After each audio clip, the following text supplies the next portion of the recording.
Palakimero si Ricardo Esguera, nakikialam. Malayo ka sa kanila. Isa kang lalaki. 50 years old ka na. Ano bang pinagawayan nyo ni Ricardo Esguera? Wala po sa trabaho lang. Kasama mo siya dati sa trabaho? Trabaho po siya sa Saan? sa kapatid niya.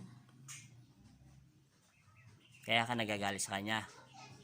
Pero magkakilala kayo nito, ni Esguera. Ni Ricardo Esguera, magkakilala kayo. Kaya ka tinawag ng Panginoon, hindi ko siya makausap sa katawan mo dahil mahina ang katawan niya. Naintindihan mo? Kaya ang ginawa ng Panginoong Kristo at nakiusap ako, nakausapin kita sa katawan ng taong asawa niya. Pinahintulutan ka ng Panginoong Kristo. Naintindihan mo?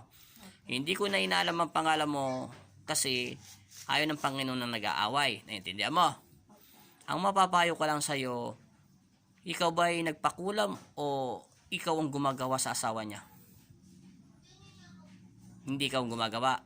Pinakulam mo siya. Hindi po. Anong ginawa mo sa kanya? Bakit siya nagkakasakit? Tinatanong kita. Anong ginawa mo sa kanya? Kinakausap kita sa espiritual ng Panginoong Kristo. Hindi niya pwedeng tumagal sa loob ng katawan ng asawa niya. Naintindihan mo? Kinakausap kita sa espiritual ng Panginoong Kristo. Naintindihan mo? Hindi ko na nga inaalam mo pangalan mo tatay at 50 years old ka na. Malakas ka pa. Naintindihan mo? Kung nag-aaway kayo sa trabaho dahil sa kapatid niya, wala akong pakialam. Naintindihan mo? Ang akin lang naman ay linisin mo ang nilagay mo. Tinatanong ko lang, ikaw ba yung mangkukulam mo? Marunong kang maggawa o pinapakulam mo to? Yung totoo, pinapakulam mo siya. Lakasan mo, pinapakulam mo siya. Napakulam po. Si Ricardo Esguera. Ano ang mangkukulam mo? Babae, lalaki? Babae po. Taga saan ang mangkukulam mo? Malayo po. Malayo. Babae ang mangkukulam mo. Mga ilang taon ang mangkukulam mo? Gusto ko ang mangkukulam mo magtanggal ng sakit nito. Patawarin mo siya, naintindihan mo? Tama na yung away, naintindihan mo? Magpapasko na. Aarborin ko muna ang kaluluwa niya, naintindihan mo? Kung meron man siyang kasalanan una sa ating Panginoon at may kasalanan siya sa iyo, ipinasa Diyos mo na lang, naintindihan mo? Kaano-ano may mangkukulam? Kilala lang po. Saan siya? Bisaya o Pampanga rin? Tinawag mo lang ba to? Ikaw ang pumunta sa mangkukulam. Anong ginamit mo doon sa mangkukulam? Tinawag mo lang o ikaw ang pumunta mismo sa Bisaya? Kailan mo pa to pinatrabaho? Kailan mo pa pinatrabaho to? Medyo matagal na po. Medyo matagal na. Ikaw, Ricardo Esguera, kailan ka pa nagkasakit ng ganyan? Mga November pa po. November, December, January, February, March, April, May, June, July, August. 9 na buwan o 10 buwan mo na ito pinapatrabaho? Hindi, ito pa lang po. Ito lang? November. Opo. November ano? Opo. December na. Opo. Di 1 buwan pa lang? Opo. 1 buwan mo pa lang ito pinapatrabaho? Sige. Tatawagin ko yung mangkukulam mo, ha? Baka mo. Para, tingnan mo. Ganun mo lang. Tignan ko yung mukha. Ganun mo. Huwag mong pipindutin. Opo. Lalabo yung ano. Yan. Yung mukha ng asawa mo, tapat-tapan mo. Iangat mo. Yan, ganyan lang. Tatawagin ko ang mangkukulam mo, naintindihan mo? Hindi ko na inaalam ang pangalan mo, ha? Naintindihan mo? Sige. Panginoong Jesus at amang Nazareno, kung tinatawag ko ang mangkukulam na nananakit anong pangalan niya? Ricardo Esguera po. Ricardo Esguera, tinatawag kita sa espiritual ng Panginoong Kristo, pansamantalang tumabi ka muna sa gilid. Pansamantalang tinatawag kita sa espiritual ng Panginoong Kristo at gagamitin ko yung medium ang kanyang kasawa para makapasok ka at mahina katawan ng espiritual ng kanyang asawa. Ikaw ang gagamitin ko ngayon. Tinatawag kita sa pangalan ni Jesus, pumasok ka sa katawan ng tao ito. Amen. Ikaw, mangkukulam, naintindihan mo? Taga saan ka? Taga saan ka? Bisaya ka. Naintindihan mo? Sige, mag-uusap tayo para hindi ka masaktan. Naintindihan mo? Anong nilagay mo sa asawa niya? Kay Ricardo Esguera. Kaano-ano mo yung nag-utos sa'yo? Magkano binayad sa'yo? Yung totoo. Wala po. Magkaibigan kayo, magkakilala o hindi? Kamag-anak ko hindi.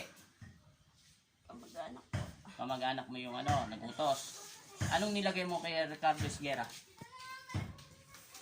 Anong nilagay mo? Ali, ilang taon na ho kayo? Matanda ba kayo? Bata pa kayo? Ikaw mangkukulam. Bata ka pa? Matanda na? Tanda na po. Ilang taon na ho kayo? Ilang taon na kayo? 60 na kayo. Saan ka sa Bisaya?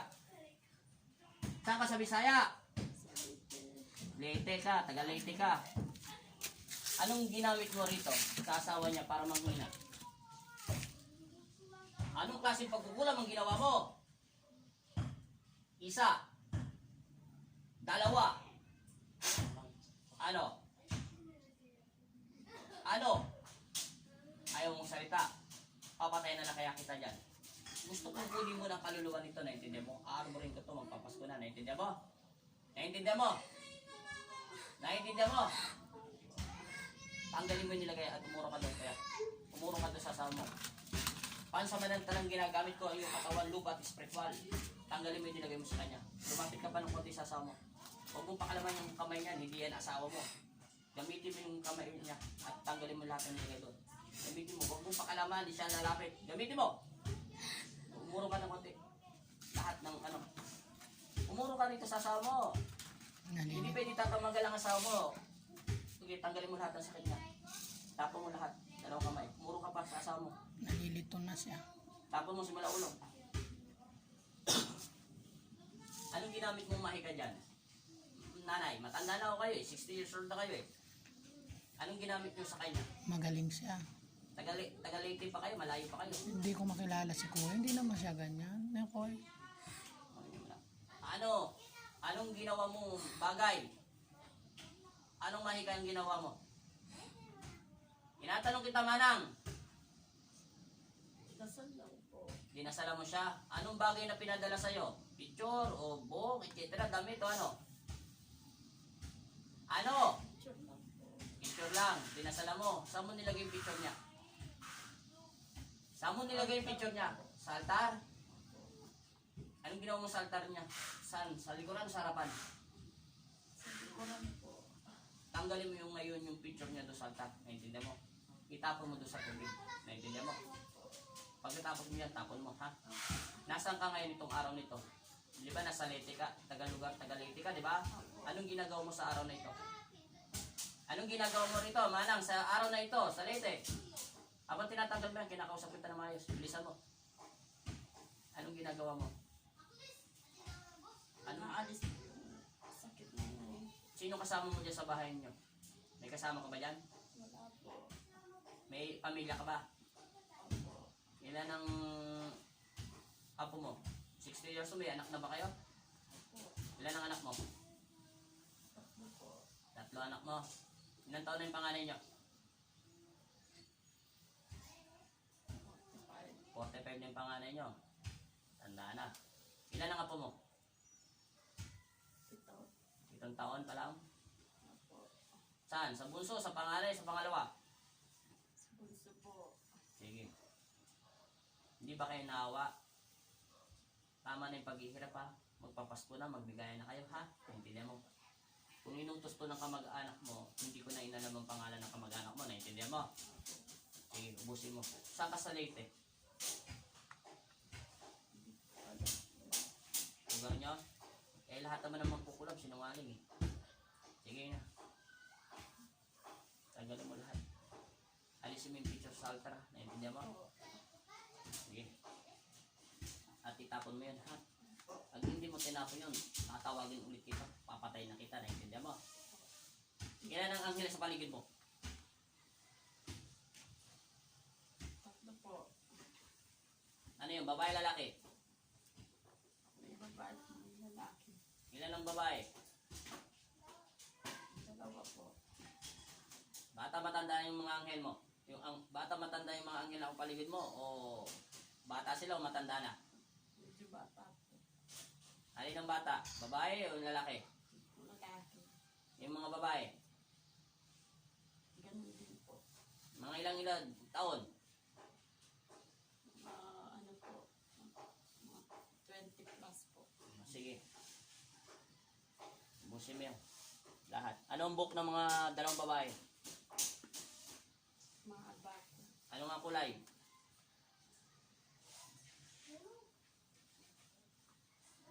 Anong kulay? Hindi mo makita. Kasi tanggalin mo. Lahat tanggalin mo. Ikaw ba yung magkukulam? Sinabi mo magkukulam pa. Ang tanong ko lang sa'yo, marunong ka rin ba magdamag? Ha? Nung ulam pa lang? Opo. Hindi ka ba mabalak? May subo ka ba? Wala. Wala kang kandilang mamalalaman mo kung ang kalaban mo ay instrumento ng Diyos. Wala kang subo eh. Hindi mo alam. 60 plus na kayo. Kukulang pa lang. Eh, ubusin nyo. Kailan yan gagaling? Kailan gagaling? Aling, kailan yan gagaling? Malayo ka naman dito eh. Wala namang problema yon. Tagal-Leyte ka. Anong pangalan mo? Gusto ko lang malaman ang pangalan nyo. Anong pangalan nyo? Nanay, matanda na ko kayo. 60 years old na kayo mahigit. Sedis po. Ha? Sedes? Mercedes o Sedis lang? Sedis lang po. Ano apelido mo? Ayaw mo sabihin. Sige, tagalin mo. Sedis. Ali Sedis. Pumayo. Tanggalin mo yung dasal ha. Anong dasal ang ginawa mo sa kanya? Ubusin mo lahat. Nakaititira. Siyempre, kulang. Grabe ka naman. Ha? Siyempre, dasal ng ano yun. Anong klase pagdarasal? Pubayat, mamatay. Kailan nyo to? Papatayin nyo ba to o hindi? Pahirapan lang. Hirapan lang po. Eh, di, hanggang kailan siya pahirapan? Sandali po. Sandali lang. Opo. Ilang linggo mo na to ginagawa? Buwan na ba? Man na po. May buwan na rin? O, sige, tanggalin mo. Tanggalin mo yung picture niya doon ha. Tignan mo. Nagpe-Facebook ba kayo? Kaya? Paano mo nakuha ng to ng picture? Sino nagpadala sa'yo? Asawa niya, may Facebook. Baka doon nakuha. Ikaw naman. Paano mo nakuha na yung picture niya? Paano mo nailagay sa altar niya? Sino nagbigay sa'yo? Nasa ano po, sa pamilya niya. Ano sa pamilya niya? Sa Facebook po. Ibinigay sa'yo? Po. Sige. Busin mo.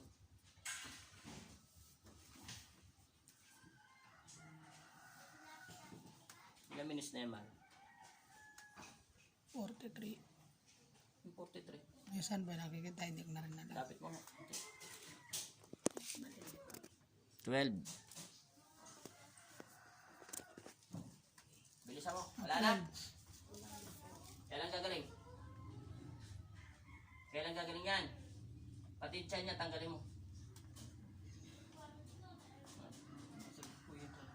Tanggalin mo lahat yan. Wala kayo titira. Sa tiyan niya, hindi siya kumakain eh. Hindi siya nakakakain eh. Tanggalin mo yung picture niya doon sa altar na intindihan mo. Baka pumipikit si kuya. Sa tiyan yun. Nasasaktan ka habang tinatanggal niya. Sige, tanggalin mo. Mahilig na ganyan, hindi lang dasal. May nilagay ito eh. 60 years old na kayo. Kailan yung matagal na kayo nangungulam? Po. Natigil lang po. Tapos Matagal na kayo magkukulam, tumigil lang ulit kayo, tapos bumalik ulit kayo. nag-usap lang po. Ibig sabihin, huminto na kayo mangulam. Nakiusap yung kamag-anak mong lalaki. Ano yung kamag-anak ng, mismong kamag-anak mo talaga? Ano mo siya, pamangkin? O pinsan? Hindi po. Ano? Ano? Pinsan po. Pinsan mo siya? Pinsan buo mo talaga siya? Opo. Sige. Nakiusap lang siya pero matagal na kayo minto sa pagkukulam. Sige. Eh di binigyan ka nitong pera. Nakiusap lang. Mag-anak niya eh. Sige, tanongin kita, anong kinagagalit ng kamag-anak mo dito? Bakit niya Kaya pinakulam? Siyempre, kaya kakausapin kita, tayo. mabarog ka. Kaya baka mo magbilad, ginawa, manguko. nakiusap eh. Ano? Ano? Po, ano lang po. Ano? Usapan lang po ako na galit siya dito. Kaya mo tinrabaho kasi kamag-anak mo. Pinakiusapan ka ng kamag-anak mong lalaki na trabahuhin to. Kasi galit siya rito. Bakit daw siya nagagalit? Sabi niya kasi kanina, kausap ko yung spiritual niya na hindi niya namamalayan. Maano daw to, maepal daw sa trabaho. Yung parang ano, yung nagtatrabaho yung tao, sinusupla niya o kaya pinaano niya, masyado siyang ano, yung baga, ano ba yung effort sa Pampanga, yung ang katulad ng kaya ano, yung pag nagtatrabaho ka, turo ng turo. Sino turo na to? Si kuya daw, Para si Kungotong. turo ng turo, kaya nagalit yung lalaki sa kanya. May tinrabaho ba kayo mang ano, doon sa kapatid mo lalaki? Magpuriman po. Nagalit sa'yo yung kaya lalaki. nagalit. Kasi tinanggal po ako pero kasi po tamad. Ha? Baka yun. Tanggal ko po. Pero kapampangan po. Okay, Kapampangan ko. Ipota Kapampangan, kamag-anak. yung kamag-anak niya, Tagalete. O tayo, asawa na yung kamag-anak na. Ganun lang yun. Kasi mo. Sige na. Naintindihan mo na. Baka poto, yung asawa na. Eh, ang pamangkin Kaya lang mo, Bisaya. naintindihan mo? Ano yan? Hindi ko alam kung yun talagang pamangkin mo nagputo sa'yo dahil hindi ko tinanong ang pangalan niya, naintindihan mo? Ayaw pala ng gulo. Ang importante dito, aarborin ko ang kaluluwa niya. Kung tamad ang pamangkin mo, pagalitan mo rin yung pamangkin mo, naintindihan mo? Mamaya kakausapin ko siya, naintindihan mo? Wala akong away doon, kayo matanda na kay nanay. Konti na lang ang panahon niyo sa mundo, gumawa na kayong kabuti. Katulad yung ginawa niyong ano, isa sa isang tao, hindi mo muna inalam maigi kung ang pamangkin mo ba, bakit niya pinapautos na kulamin ng taong ito. Eh hindi mo rin alam kung anong dahilan kung bakit siya bakit siya tinanggal sa trabaho. Naintindihan mo? Naintindihan mo na? Huwag ka sa akin humingi ng tawad. Una sa Diyos. Pangalawa sa taong ginawan mo. Naintindihan mo? Tanggalin mo at linisin mo yan. Hindi kita sasaktan. Meron ako isasalita. Naintindihan mo? Matanda na ko kayo ha. Ano muna? Nag-retard na Lagyan mo kayo sa ngipit to sa pagkukulang. gitna. Bumalik Baka na naman ngipit kayo. to. Naintindihan mo? Ayan. Sino nagtukso sa'yo? Di ba? Naipit Diablo. na. Inisin mo. Ginamay na duwa. Susula po. Ubusin mo yan at tanggalin mo na yung picture doon sa Ipitin mo. ginagawa mong dasalan. Naintindihan mo? Tanggalin mo yan pagkatapos niyan. Pag Ano nga? natanggal mo na ng lahat ng sakit, Alay. tanggalin mo na yun. Itapon mo sa tubig yun. Ngayon din. Naintindihan mo? Ngayon din. Sino kasama mo dyan sa bahay? Baba po. Isa mo. Eh, nasaan yung mga pamilya mo? Sa ibang bahay. Isa rin naman silang maraan. Sige. Wala yung mga pamilya mo, yung mga anak mo. Eh, nasaan yung asawa nyo? Wala na po. Patay na? Yung mga anak mo na may sarili ng bahay, may pamilya na.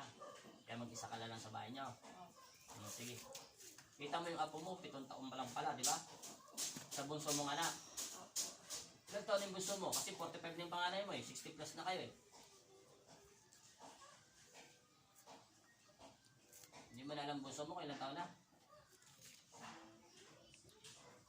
Huwag mo na alam eh. Sige na, tanggalin mo na yan. Bilisan nyo ho. Ubusin nyo. Tanggalin mo lahat. Wala kayong ititira. Umuro kayo ng konti. Para hindi mahirapan. Umuro. Papasok dito sa kanya. Huwag kayo lumayo. Malayo kayo eh. Hindi nyo mahatanggal yan. Magaling kayo mangulam na eh. Retired na kayo ha. Bumabalik pa rin kayo. Gumawa mo na kayong kabuti. Naintindihan nyo. Baka hindi kayo makakaya sa langit.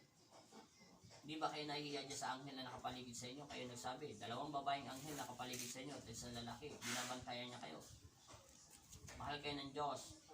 Anak pa rin kayo ng Panginoong Kristo, naintindihan mo? Ang pagkakamali ay dapat itigil na, naintindihan niyo? Tagal-late pa naman kayo. Marami ba mangkukulam sa inyo? Walang ganong mangkulam. Aswang, marami.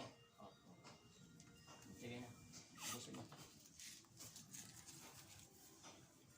Kung may away sila nito, wala akong pakialam, ha? Titigil nyo ng pagkukulam nyo, ha? Sige na. Meron pa ba? Wala na? Wala na. Kailan na yung, tanggalin mo na yung picture niya doon sa altar. Ngayon din. Bilisan mo. Yung picture niya doon sa altar, nung nilagay mo, tanggalin mo doon. Kaya titapon mo sa tubig yun. Buhusan mo ng tubig. Bilisan mo. Buhusan mo ng tubig para mawala yung sumpa. Tapos itapon mo na doon sa tubigan. Saan mo tinapon? Saan tubig? Sa kanan. Tapon mo na ha. Huwag mo nang babalikan to. Naintindihan mo? Pag binalikan mo to, yung anghel na nakikita mo, papatayin ka niya. Naintindihan mo? Kaysa magkasala ka pa ng sobra-sobra, tatanggalan ka na lang nila ng hininga. Naintindihan mo? Gusto mo yon? Naintindihan mo na? Alam mo kung sino papatay sa'yo? Yung demonyo. Naintindihan mo? Opo. At umalis ka na sa katawan niya. Hindi ka ba marunong magpalis sa katawan mo? Matagal ka na magkukulam, mag-retired ka na eh. Marunong ka magalis sa katawan niya. Opo. Umalis ka at kakausapin ko yung pamangkin mo. Hindi mo. Sa pangalan ng Ama, ng Anak at Espiritu Santo, tinatawag ko ang nagpupos ng magkukulam sa kanyang asawa. Pumasok ka sa pangalan ng Jesus. Amen. Ikaw, kuya, ilang taon na kayo? 50. Tanggalin mo yung nilagay mo doon. Nagalit mo. Gamitin mo yung kamay mo. Ubusin mo rin. Tanggalin mo lahat. Magpumingi ka ng tao dyan sa tao niya. Humingi ka ng tao dyan, piano. Sigera. Tama. Lahat yan, tanggalin mo rin yan. Yung galit mo sa kanya, tanggalin mo. Yung buong katawan niya, linisin mo. Sabi ng ni Isguera, ano ba ang pangalan niya? Ricardo. Ricardo Isguera, tamad ka daw. Ikaw ba yung pinalis niya? Opo. Taga saan ka? Carmen po. Taga Carmen ka? Hindi ka taga Escomo. Taga Carmen ba yung pinalis mo? Opo. Taga Carmen. Sige, tanggalin mo. Lahat. Huwag mo nang ulitin yan, ha? Opo. May anak ka na ba? Ilan anak mo? 3 anak mo? Ilang taon ang pangalan mo? 20. Babae, lalaki. Sa 3 mong anak, lahat may asawa na. Eh, sino may anak? May apo ka sa 3? Babae, lalaki ba ang anak mo? Pangalan mo ano? Babae, lalaki. Babae po. Ang pangalan mo. Doon ka may anak. 20 years old. Ang apo mo. Babae ang apo mo, lalaki. Babae po. Sige. Magpatawad ka na, naintindihan mo? Hindi niya kasalanan na palisin ka. Naintindihan mo? Eh, may pagkatamad-tamad ka, naintindihan mo? Naintindihan mo? Hindi ko na inaalam pangalan mo ha. Taga-Carmen ka pala ha. Naintindihan mo? Nasaan ka ngayon itong araw nito? Anong ginagawa mo? Anong ginagawa mo? Alis po po sa sakit. Alam ko yon. Itong araw ngayon, nasaan ka ba? Nasa loob ng bahay o nasa labas? Labas po. Sa labas ng ano? Bahay. Sino kasama mo dyan sa labas ng bahay? Ano ka? Nakaupo, nakatayo? Opo po. Sino kaharap mo? Nasa labas ka ng bahay? Wala kang kausap? Tanggalin mo lahat. Ang samantala, tinawag ng Panginoon sa Kristo yung spiritual. Pusin mo lahat. Lakas ka. Patis dyan yan. Sige, bilisan mo. Meron pa, wala na. Wala na po. Patawad ka na ha. Opo. Naintindihan mo? Opo. Sige. Bitawan mo yung kamay niya. Palalayasin kita dyan. Sa ngalan ng Ama, ng Anak at Espiritu Santo. Tinatawag ko, ano pangalan sa mo? Lorna. Lorna. Lorna Isbera. Tinatawag ko si Lorna Isbera at pumasok ka ulit sa katawan lupa mo. Tinatawag ko yung kaluluwa at espiritu sa pangalan ni Jesus. Lumiti ka. Uy, gising. Wala na. Baba mo paano. Ba't umiiyak kayo? Baba niyo paano. Saan ka naglakbay? Saan ka nakarating? Hindi mo alam? Ilang tao nakita mo? Marami ka ba nakita tao? Sino? Kilala mo? Babae, lalaki, may nakita ka ba? Babae ba? Lalaki, babae. Ano? Babae marami. Saan lugar nakikita mo? Taga dito lang ba o sa ibang lugar? Sa ibang lugar. Sa probinsya ba yun? Nakarating ka ng probinsya? Hindi. Taga ano ba probinsya mo? Ano probinsya nyo? Dito lang po. Sa Asco mo? Dito ka lumaki? Dito ka pinanganak? Dito ano. Sa Benedicto. Benedicto ka pinanganak. Pero Pampanga rin yun, di ba? Ba't ka nakarating ng Leyte? Alam mo yung Leyte? Eh sabi mo nasa Leyte ka kanina. Hindi ka pa nakakarating ng Leyte. Ilan taon na ba kayo? 45. Eh sabi mo kanina 60 ka na. Hindi mo alam. Marami ka nakitang tao. May makita ka bang matanda-matanda? Ilan? Ito lang. Babae matanda. Matanda-matanda na siya. Anong buhok niya? Puti. Mahaba? Sige. Pinukulang mga asawa mo. Taga-Leyte pa nang ulam sa'yo. Naintindihan mo? Sige. Stop pa. Ilang minutes yan? 25. Pwede na yan. Stop na na.